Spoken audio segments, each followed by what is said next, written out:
বন্ধুসকল আজিৰ এই আধুনিক যুগত যুদ্ধত নিজৰ ক্ষমতা প্ৰদৰ্শন কৰাৰ আটাইতকৈ ইম্পৰ্টেন্ট অস্ত্ৰটোই হৈছে ফাইটাৰ জেটছ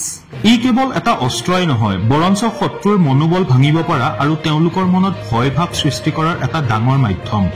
যিখন দেশৰ হাতত আটাইতকৈ উন্নত মানৰ ফাইটাৰ জেটছ থাকে সেই দেশখনৰ বায়ুসেনাক সিমানেই পাৱাৰফুল বুলি গণ্য কৰা হয় সেইবাবে আমি এই কথা জনাটো অতি দৰকাৰী যে ভাৰতৰ হাতত কি প্ৰকাৰৰ ফাইটাৰ জেটছ আছে আৰু সেইবোৰ কিমান বেছি শক্তিশালী আজিৰ এই ভিডিওটোত আমি ভাৰতৰ টপ 5 ফাইটাৰ জেটৰ বিষয়ে জানিম কিন্তু ভিডিওটো স্টাৰ্ট কৰাৰ আগতে আপোনাক অনুৰোধ জনাব বিচাৰো যে আপুনি যদি এতিয়ালৈ আমাৰ এই চেনেলটো সাবস্ক্ৰাইব কৰা নাই তেনেহলে প্লিজ এতিয়াই সাবস্ক্ৰাইব কৰি লওক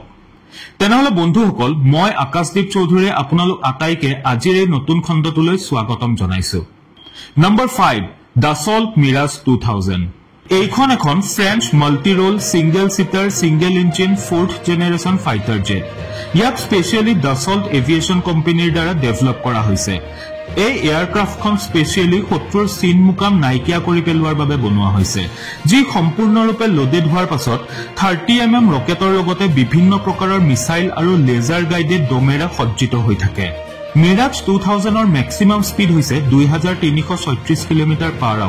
আৰু ই 1550 km ৰেঞ্জ কভাৰ কৰিব পাৰে ই 47 ফুট দীঘল আৰু 17.1 ফুট ওখ ই 60000 ফুট উচ্চতালৈ উৰিব পাৰে ইয়াৰ আটাইতকৈ ডাঙৰ বিশেষত্ব হৈছে উৰাৰ সময়ত ইয়াক পাইলটৰ ভয়েছেৰেও কন্ট্ৰোল কৰিব পাৰি আপোনাক জনাই থওঁ যে 1999 চনৰ কাৰ্গিল যুদ্ধৰ সময়ত মিৰাজ 2000 এ গুৰুত্বপূৰ্ণ ভূমিকা পালন কৰি শত্ৰুৰ কঁকাল বেকা কৰি পেলাইছিল মিৰাজৰ দ্বাৰা ফায়াৰ কৰা লেজাৰ গাইডেড মিসাইলে শত্ৰুৰ বাংকাৰসমূহ সম্পূৰ্ণৰূপে ধ্বংস কৰি পেলাইছিল ইণ্ডিয়ান এয়াৰ ফোৰ্সত মুঠ 47 খন দাসল্ট মিৰাজ 2000 জেটছ আজিও সক্ৰিয় হৈ আছে নম্বৰ 4 MiG-29 ফাইটাৰ জেট এইখন এখন সুপ্ৰসিদ্ধ মাল্টি ৰোল ফাইটাৰ জেট যাক ৰাছিয়াৰ মিকোয়ান ডিজাইন বিউৰোই ডেভেলপ কৰিছিল ভাৰতীয় বায়ুসেনাই ইয়াক 1986 চনত নিজৰ শক্তি বৃদ্ধি কৰিবলৈ অন্তৰ্ভুক্ত কৰে ই নিজৰ গতি ক্ষমতা আৰু উন্নত টেকনিকৰ বাবে জনাজাত MiG-29 ৰ ম্যাক্সিমাম স্পীড 2.2 মেক আৰু ই প্ৰায় 59000 ফুট উচ্চতালৈ উৰিব পাৰে এই বিমানখন এয়াৰ টু এয়াৰ আৰু এয়াৰ টু সাৰফেসত এটেক কৰাত এক্সপাৰ্ট ই প্ৰায় 56.8 ফুট দীঘল উইং স্প্যান 37.2 ফুট আৰু 15.5 ফুট ওখ ভাৰতীয় বায়ুসেনাই MiG-29 ৰ ব্যৱহাৰ কাৰ্গিল যুদ্ধৰ সময়ত অতি প্ৰভাৱিতভাৱে কৰিছিল এই বিমানখনে শত্ৰুৰ বিমান ধ্বংস কৰা আৰু এয়াৰ ডিফেন্স শক্তিশালী কৰাৰ ক্ষেত্ৰত যথেষ্ট গুৰুত্বপূৰ্ণ ভূমিকা পালন কৰিছে MiG-29 বিমানখন বিশ্বৰ 40ৰো অধিক দেশৰ সেনাই ব্যৱহাৰ কৰে বা কৰিছে ইণ্ডিয়ান এয়াৰ ফোৰ্সে মুঠ 60 খন MiG-29 ফাইটাৰ জেট ব্যৱহাৰ কৰে নম্বৰ 3 HAL তেজস এই বিমানখন ভাৰতৰ স্বদেশী ৰূপত নিৰ্মিত এখন লাইট কম্বেট জেট যি 4.5 জেনাৰেশনৰ বিমান ইয়াক হিন্দুস্তান এৰোনটিক্স লিমিটেড চুটিকৈ HAL প্ৰতিৰক্ষা গৱেষণা আৰু বিকাশ সংগঠন চুটিকৈ DRDO আৰু এৰোনটিকেল ডেভেলপমেন্ট এজেন্সি ADA ৰ সহযোগত ডিজাইন আৰু নিৰ্মাণ কৰা হৈছে MiG-21ক ৰিপ্লেস কৰিবলৈ ইয়াৰ নিৰ্মাণ কৰা হৈছে তেজসৰ তিনিটা মুখ্য ভেৰিয়েন্ট হৈছে তেজস মাৰ্ক 1 মাৰ্ক 1A আৰু তেজস ট্ৰেইনাৰ তেজস মাৰ্ক 1ত 23 মিলিমিটাৰৰ ডাবল বেৰেল GSH লঞ্চাৰ লগোৱা হৈছে ইয়াৰ উপৰিও মাৰ্ক 1ত laser guided missile glided bomb আৰু ক্লাষ্টাৰ উইপনো লগোৱা হৈছে তেজস মাৰ্ক 1 আৰু মাৰ্ক 1A 43.2 ফুট দীঘল 14.5 ফুট ওখ আৰু উইং স্প্যান হৈছে 26.11 ফুট দুয়োখন বিমানৰ ম্যাক্সিমাম স্পীড হৈছে 2222 km/h তেজস মাৰ্ক 1ত উন্নত টেকনিকেৰে সুসজ্জিত উপকৰণ আছে যিয়ে ইয়াক শত্ৰুৰ আক্ৰমণৰ পৰা নিজকে ৰক্ষা কৰিবলৈ সহায় কৰে ইয়াত এটা বিশেষ জামাৰ আছে যিয়ে শত্ৰুৰ ৰাডাৰক অতি সহজে ধুলি দিবলৈ সক্ষম আৰু লগতে ইয়াত কিছুমান এনেকুৱা টেকনিক আছে যিয়ে শত্ৰুপক্ষৰ মিসাইলক কনফিউজ কৰিব পাৰে যাৰ ফলত বিমানখন সুৰক্ষিত হৈ থাকে নম্বৰ 2 সুখয় Su-30 MKI ই বিশ্বৰ আটাইতকৈ শক্তিশালী ফাইটাৰ জেটৰ অন্যতম ই এখন মাল্টি ৰোল কম্বেট এয়াৰক্ৰাফ্ট ইয়াক ৰাছিয়াৰ সুখয় ডিজাইন বিউৰোৰ দ্বাৰা ডেভেলপ কৰা হৈছে আৰু ভাৰতত হিন্দুস্তান এৰোনটিক্স লিমিটেড HAL ৰ দ্বাৰা নিৰ্মাণ কৰা হয় যিয়ে এয়াৰ টু এয়াৰ আৰু এয়াৰ টু সাৰফেসত একেলগে যুদ্ধ কৰিব পাৰে Su-30 MKI দুটা ইঞ্জিন লগোৱা হৈছে যিয়ে ইয়াক প্ৰচণ্ড শক্তি আৰু হাই স্পীড প্ৰদান কৰে ইয়াৰ ম্যাক্সিমাম স্পীড 2 মেকলৈ গৈ পায় যি শব্দৰ গতিবেগতকৈ 2 গুণ বেছি এই বিমানখনে 3000 কিলোমিটাৰতকৈ অধিক ৰেঞ্জত অপাৰেট কৰিব পাৰে আৰু আকাশতে ইন্ধন ভৰাব পৰা সুবিধাৰ বাবে ইয়াৰ দক্ষতা আৰু বেছি বাঢ়ি যায় সুখৰ দৈৰ্ঘ্য 72 ফিট উইংস্পান 48.3 ফিট আৰু উচ্চতা 20.1 ফিট ই প্ৰায় 57000 ফুট উচ্চতালৈ উৰিব পাৰে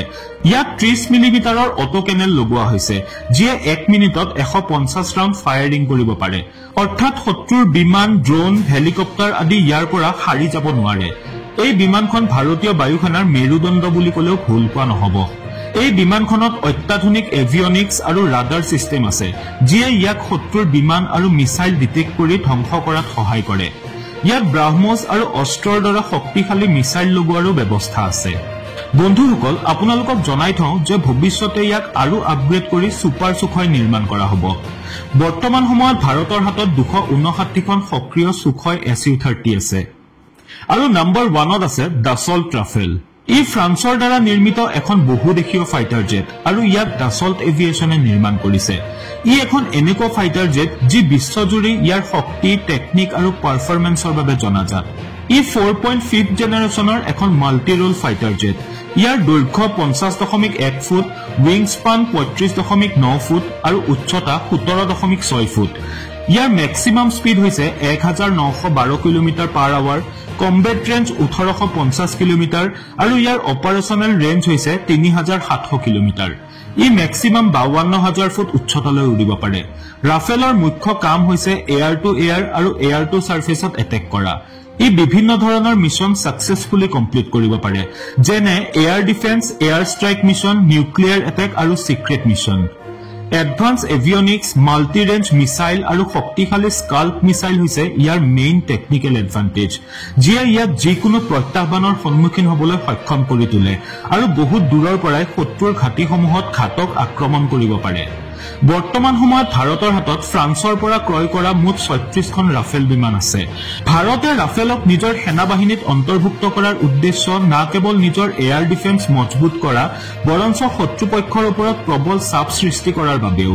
ইয়াৰ বাহিৰেও দুখন আৰু ফাইটাৰ জেটছ জাগুৱাৰ আৰু MiG-21 ভাৰতীয় বায়ুসেনাত অন্তৰ্ভুক্ত বন্ধুসকল MiG-21 সেইখন ফাইটাৰ জেট যাৰ সহায়ত বালাকোট এয়াৰ ষ্ট্ৰাইকৰ পাছত ভাৰতীয় বায়ুসেনাৰ উইং কমাণ্ডাৰ অভিনন্দনে পাকিস্তানী F-16 এয়াৰক্ৰাফ্ট ভূপতিত কৰিছিল অৱশ্যে পাকিস্তানে এই কথা কোনোদিনেই স্বীকাৰ নকৰিলে তেনেহলে বন্ধুসকল এয়াই হৈছে ভাৰতৰ টপ 5 ফাইটাৰ জেটছ ইয়াৰ ভিতৰত কোনখন আপুনি আটাইতকৈ শক্তিশালী বুলি ভাবে আমাক কমেন্ট কৰি নিশ্চয় জনাব